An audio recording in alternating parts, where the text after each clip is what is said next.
Hello and welcome to the DSR Daily for Monday, July 21st. I'm your host for today, Riley Fessler, joined by Minna Stein. How are you, Minna? How was your weekend? It was good. It was very warm, temperature-wise, but otherwise, it was good. How was your weekend? Mine was good. I was back in the great state of Ohio, where it was still warm, but not quite as warm as here. So I am back in the balmy DC weather, which not super fun, but my beloved Cincinnati Reds are in town, so I'm going to the game the next two nights to hopefully watch them clobber the Nationals. But we'll see. I'll report. You'll know how it went tomorrow based on how depressed I sound. But in the meantime, let's talk about some depressing news. Harvard University is asking a federal judge to restore $2.5 billion in canceled research grants, arguing that the Trump administration is unlawfully retaliating against the school for rejecting demands to change its governance, hiring, and admissions practices. The administration claims Harvard failed to adequately address anti-Semitism on campus and is using federal funding to leverage to push broader ideological reforms. Harvard says the funding cuts jeopardize vital research on diseases like cancer and Parkinson's and violates its First Amendment rights.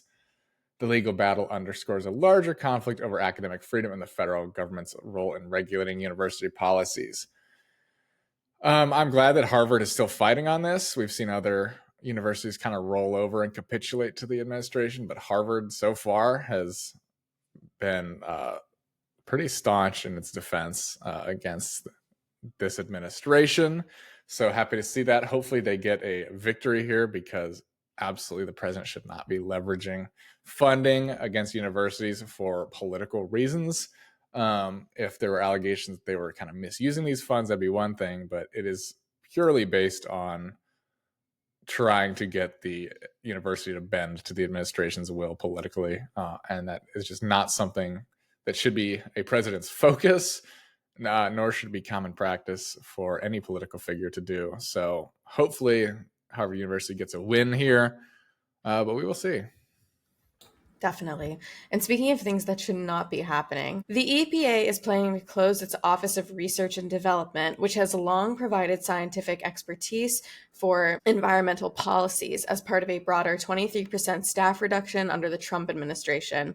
While the agency claims the move will streamline operations and save nearly $749 million, critics argue it will severely undermine the EPA's ability to conduct and apply scientific research, with potential long-term consequences for public health and environmental safety. Lawmakers and environmental advocates have condemned the decision, warning it prioritizes politics and budget cuts over science and environmental protection. Yeah, and those lawmakers and environmental advocates are 100% right. It's prioritizing politics, it's prioritizing the Trump agenda and optics or distractions from other things that are going on over things that actually affect people. Like, we're talking about how hot it is and how rainy it is here, and how there's been flash flooding in DC, flash flooding in Texas. We need the EPA. We need the Office of Research and Development. Our environment is telling us that we need this, and the administration is choosing to get rid of it. So I'm not feeling good about this. It's making me feel very existential. I don't know how you're feeling, but I'm worried. Yeah, I mean, cost cutting is not like something I'm super concerned about when it comes to offices like the EPA or, other organizations dedicated to public good. I'm never thinking about how we can save money there. I think there are plenty of federal agencies where we should be thinking about how to save money, namely the Pentagon's budget, which is grossly overblown and is rife with overspending. But they're not No, looking Riley, at that. they need the makeup studio in the Pentagon. They need that. Yeah.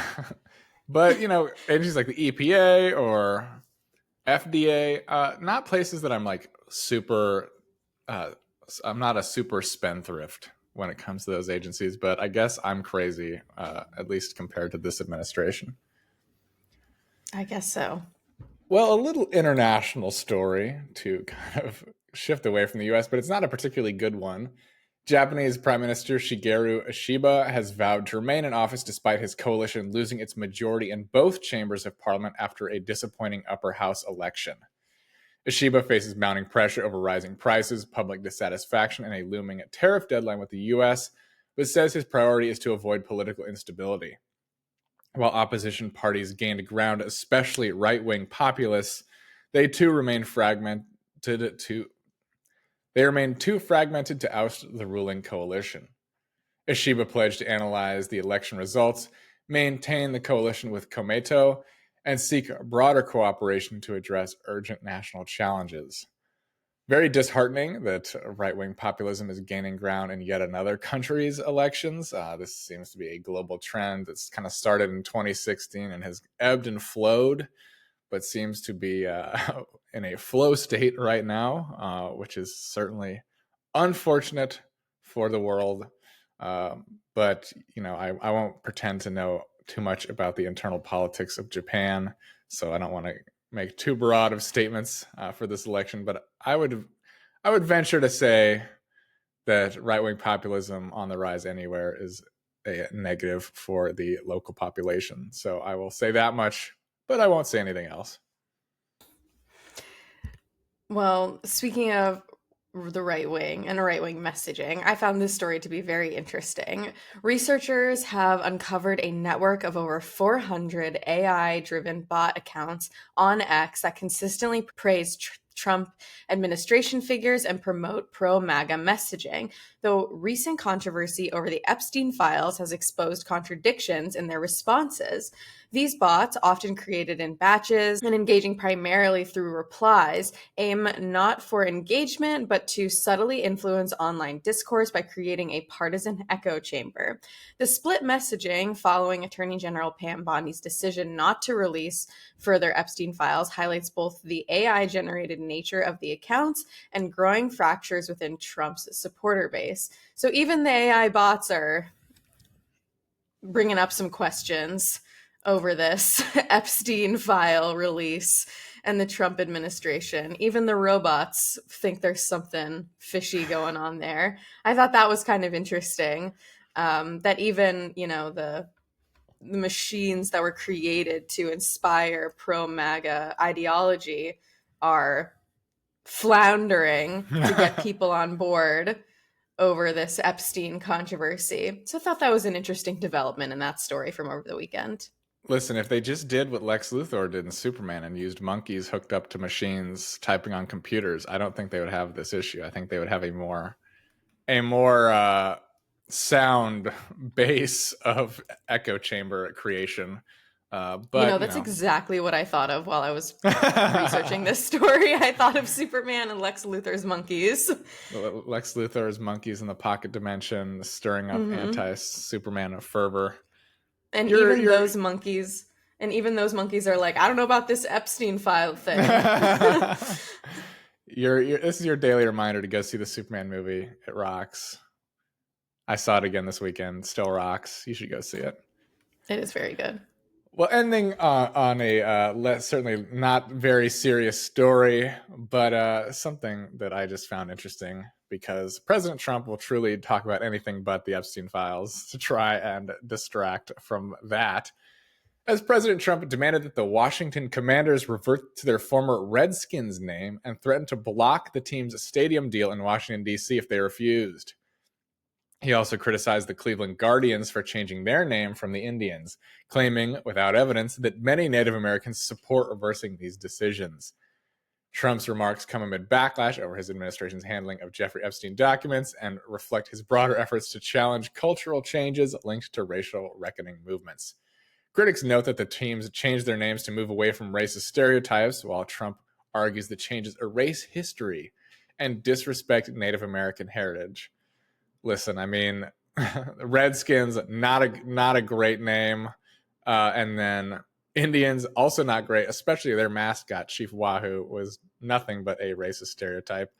There's a reason that teams like the Atlanta Braves have kind of continued to use Native American iconography. And, well, I know a lot of people are against that as well.